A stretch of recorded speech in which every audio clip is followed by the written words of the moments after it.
Alhamdulillahirabbil alamin wassalatu wassalamu ala asyrafil anbiya'i wal mursalin wa ala alihi washabihi ajmain amma ba'd. Nama saya Wiranto, saya mahasiswa UNSTS Jambi, Fakultas Syariah, Prodi Ilmu Pemerintahan. Pada kesempatan kali ini saya akan mengerjakan tugas yang diberikan oleh dosen saya, dosen pengampu saya, yakni Dr. M. Zaki, SAG MAG, mata kuliah tahap tafsir, ayat dan hadis ahkam. A'udzu billahi minasy syaithanir rajim. Bismillahirrahmanirrahim. Wa huwallazi ja'alakum khalaifal ardi wa rafa'a ba'dukum fawqa ba'din darajatin liyabluwakum fima atakum. Inna rabbaka sari'ul iqab wa innahu laghafurur rahim. Maknanya, dan dialah yang menjadikan kamu penguasa-penguasa di muka bumi ini, dan dia meninggikan sebagian dari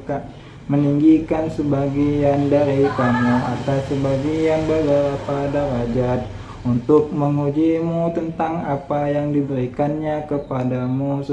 Sesungguhnya Tuhanmu amat cepat siksaannya, dan sesungguhnya Tuhanmu Maha Pengampun lagi Maha Penyayang. Pada akhir surah ini dapat kita pahami ataupun kita penjelasannya bahwasanya hidup adalah suatu cobaan yang diberikan oleh Allah Subhanahu wa taala kepada kita selaku makhluk di muka bumi ini. Dan Allah jadikan kita penguasa-penguasa di muka bumi ini ataupun khalifah-khalifah di muka bumi ini sampailah hari kiamat, dari generasi ke generasi yang akan datang. Yang kedua, Allah meninggikan derajat di antara yang lain.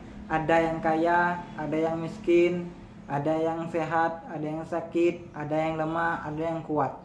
Semata-mata hanya menguji kesyukuran kita atas apa yang telah diberikannya kepada kita semua. Dan sesungguhnya siksaan Tuhan itu ataupun hukuman Allah itu sangat cepat kepada kita bagi orang-orang yang durhaka.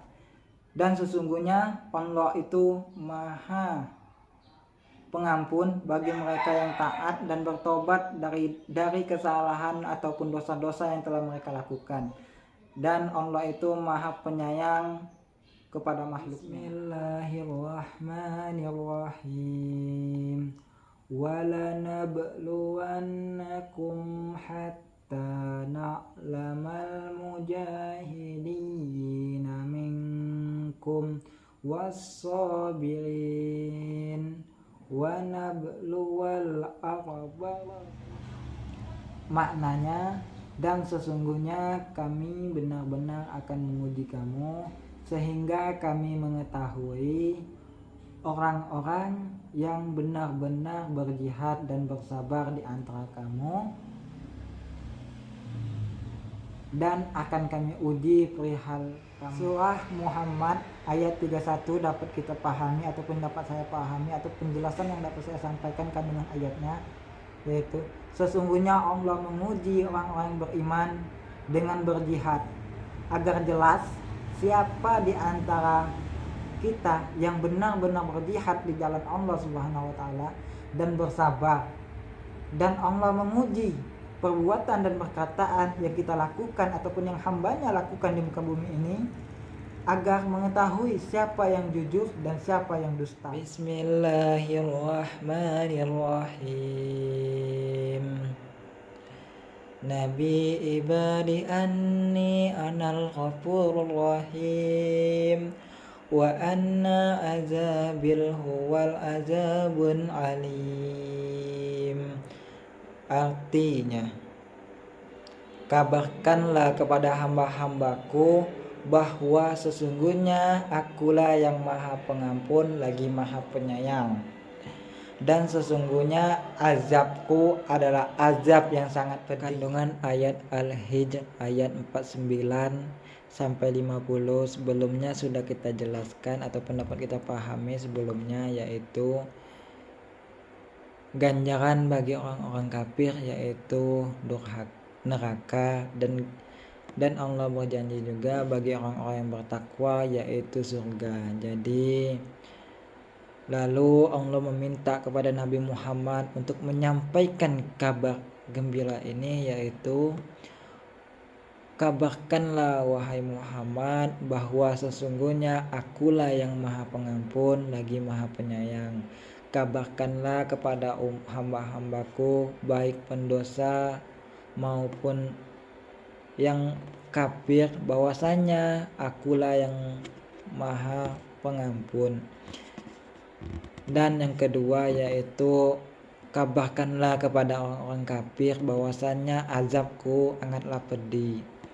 Jadi kita contoh sederhana yang pernah dialami oleh negara Indonesia, yaitu kejadian 2004 tsunami di Aceh. Itu suatu teguran yang diberikan oleh Allah Subhanahu wa taala kepada hamba-hambanya atas apa yang telah diperbuat oleh makhluknya di muka bumi ini. Maka kita melakukan perbuatan yang melenceng dari agama pasti mendapatkan siksaan. Di dunia saja kita sudah mendapatkan siksaan, apalagi di akhirat besok. Jadi semua kita, Allah lah yang maha pengampun atas apa yang kita lakukan, maka bertaubatlah, karena sebaik-baiknya yaitu bertobat atas apa yang kita lakukan. Bismillahirrahmanirrahim. Wa'adallahu allazina amanu minkum wa amilus solihati la yastakhlifannahum fil ardi kama stakhlafal ladzina min qablihim wa la yumakkinanna lahum dinahumul ladzi irtada lahum wa la yubaddilannahum min ba'di khawfihim amna ya'budunani la yusrikuna bi syai'a wa man kafara ba'da dzalika fa ulaika humul fasiqun. Artinya Allah telah menjanjikan bagi orang-orang di antara kamu yang beriman dan beramal soleh, dan sungguh Dia akan menjadikan mereka berkuasa di bumi sebagaimana Dia telah menjadikan orang-orang sebelum kamu berkuasa di muka bumi, dan sungguh Dia akan meneguhkan bagi mereka agama yang telah Dia ridhoi, dan sesungguhnya yang Dia ridhoi, dan benar-benar Dia akan mengubah keadaan setelah dalam ketakutan menjadi aman sentosa. Mereka tetap menyembahku dan tidak mempersekutukanku dengan apapun, tetapi barang siapa yang kafir setelah itu, maka merekalah orang-orang yang fasik. Asbabun nuzul, yaitu surah ini diturunkan kepada Nabi Muhammad SAW karena keluh kesah yang dialami oleh sahabat Nabi ataupun teman-teman ataupun umat Nabi Muhammad pada saat itu, karena mengalami kejadian memilukan yang terus-menerus menteror dan mencekam mereka. Maka turunlah surah ini kepada Nabi Muhammad SAW untuk mengatasi keluh kesah sahabat beliau, umat beliau pada saat itu. Kandungan ayat ataupun penjelasan yang dapat saya petik yang saya dapatkan dari surah ini, yaitu surat An-Nur ayat 55, yaitu Allah di dalam surah ini Allah berjanji kepada kepada hambanya, barang siapa yang beriman dan beramal soleh pasti akan dijadikan penguasa di muka bumi ini. Jadi setiap orang yang jadi penguasa di muka bumi ini, maka mereka itu orang-orang yang beriman dan orang-orang yang beramal soleh.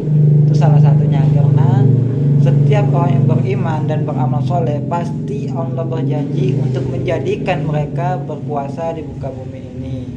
Dan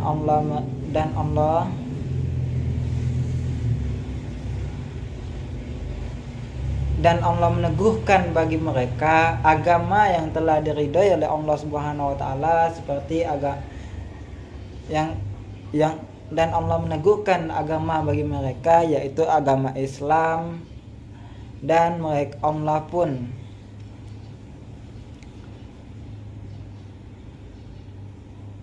Allah pun mengubah perasaan takut yang dialami oleh hambanya terhadap ancaman yang mencekam mereka ataupun menteror mereka. Maka Allah mengubah keadaan itu menjadi dari keadaan yang takut menjadi keadaan yang aman dan sentosa. Dan akhir itu Allah menyampaikan,